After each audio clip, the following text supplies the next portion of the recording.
Yes, hii hapo ni video show.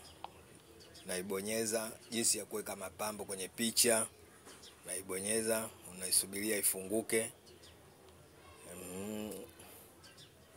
Unaondoa ili tangazo lao. Inakuja sehemu ya kuhariri. Mimi nimeweka Kiswahili, unabonyeza hiyo.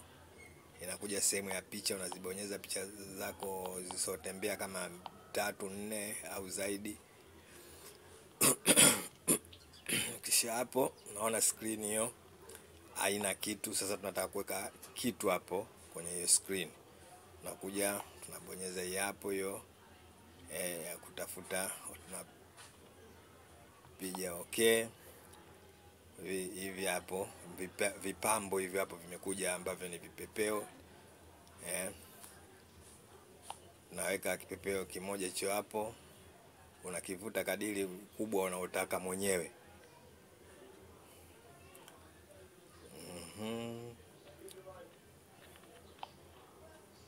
Hicho hapo tayari.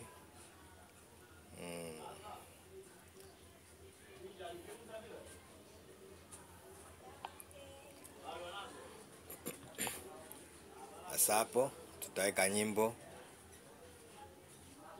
Tutaweka nyimbo unayotaka, zingine zipo za kwenye simu na zingine za kwako mwenyewe. Bonyeza nyimbo kama hivyo. Kama hivyo.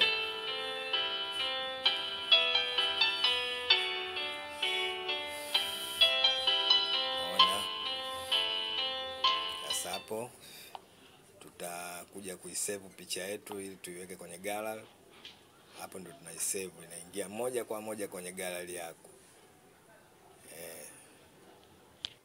Moja kwa moja inaingia kwenye hifadhi ya picha zako. Unaona? Hivi ndio inavyokuwa. Na ukitaka kuviweka hata 4, 5 unaweza kuviweka au ukatumia kwa style yako mwenyewe unayo.